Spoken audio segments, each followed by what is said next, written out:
The railway's safe operations are taken for granted, especially in the UK, where very few serious accidents or collisions happen. This is due to over 2 centuries of safety innovations evolving the industry. The UK has complex signalling systems to ensure that 2 trains aren't allowed on the same piece of track at one time. However, this rule has been broken by either operator error or infrastructure failure, and most of the time the error doesn't lead to a catastrophic outcome. But a poor wiring installation would cause a 3 train collision, costing 35 lives and over 400 injured.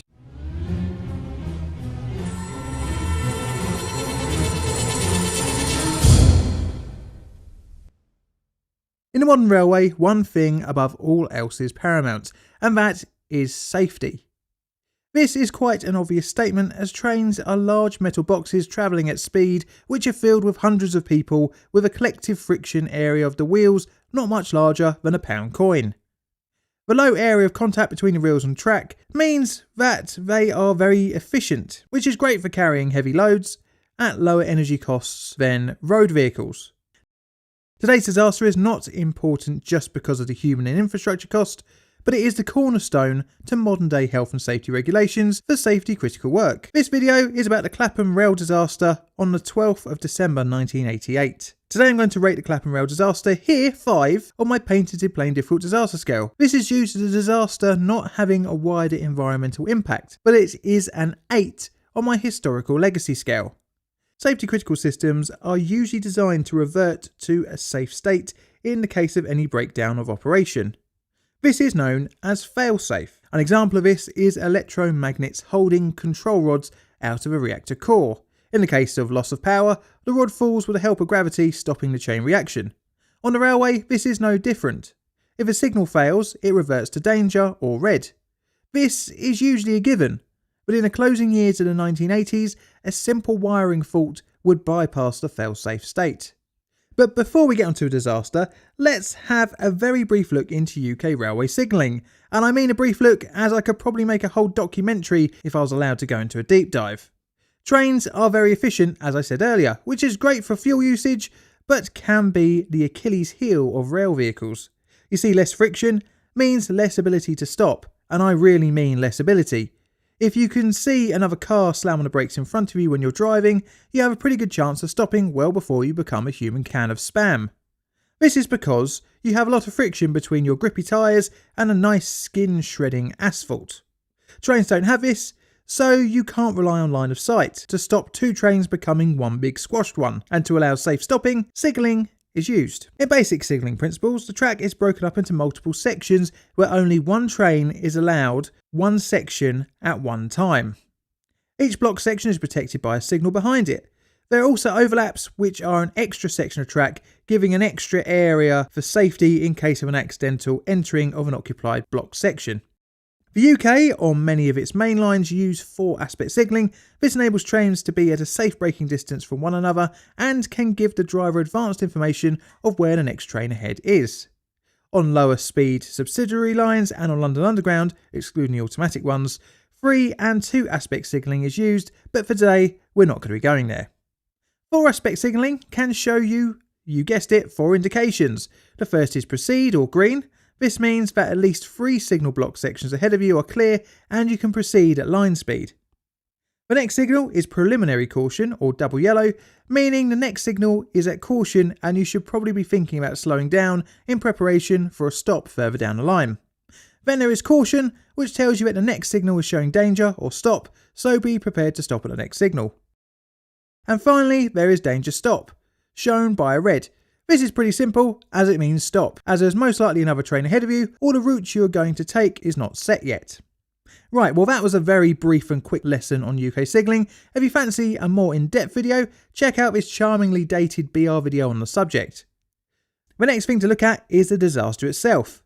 And our story starts off with signal Whiskey Alpha 25 has been abolished and a new 4-aspect automatic signal Whiskey Foxtrot 138 printed in a weekly notice for drivers.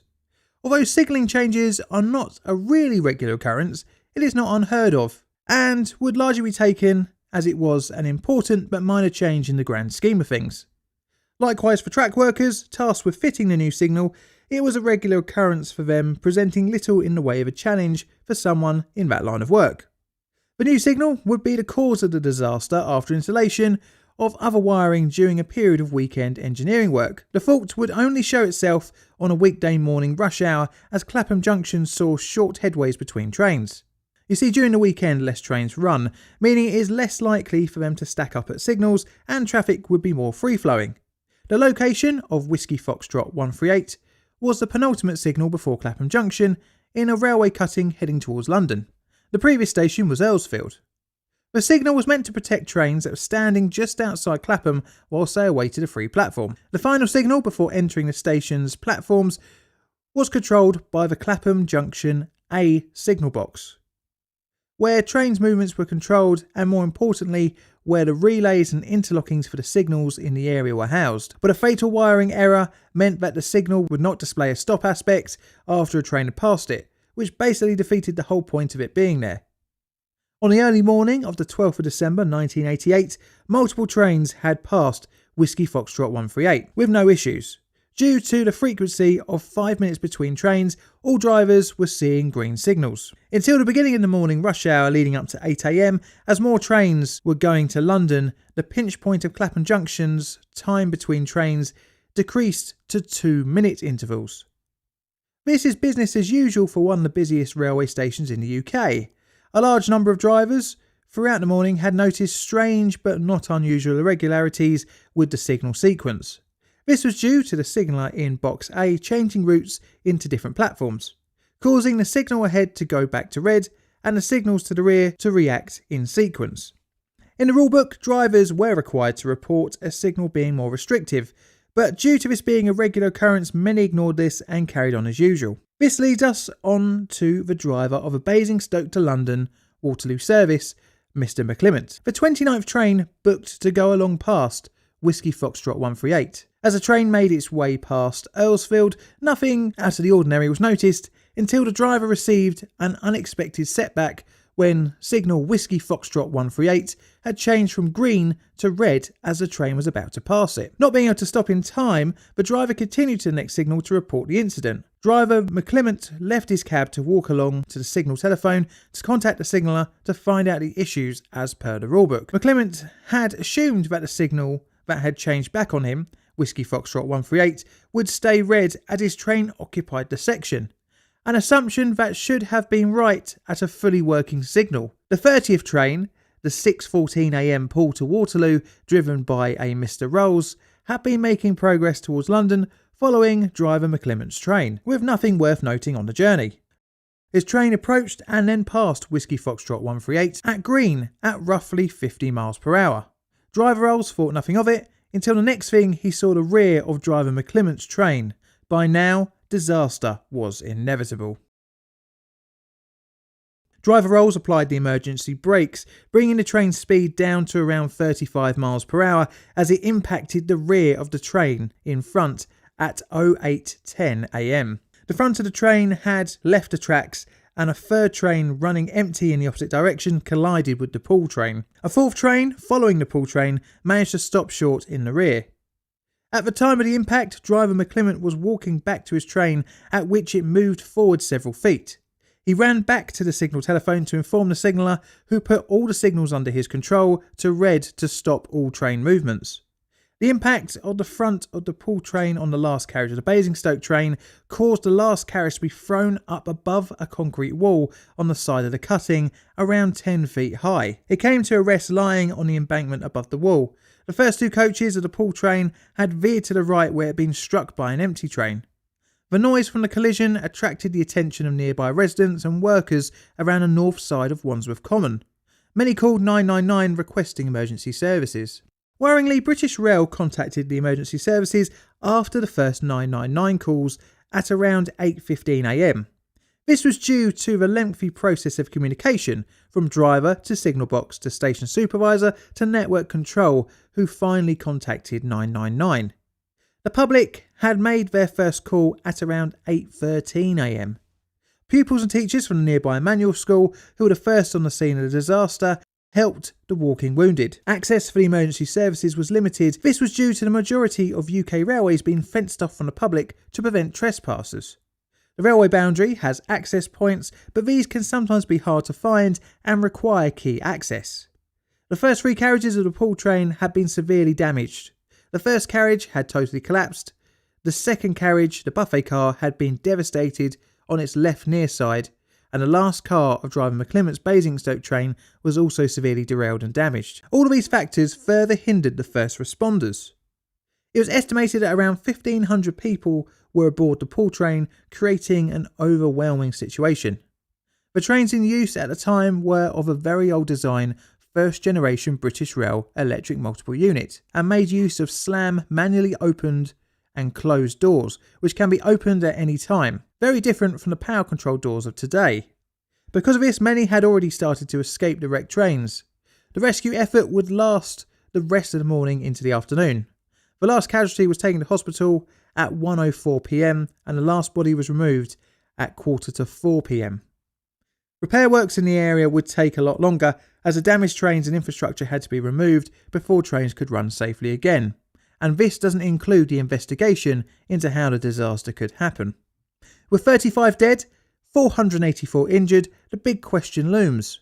How can a tried and tested signalling system fail to do the one thing it was designed for, and that was protect a train in its respective block?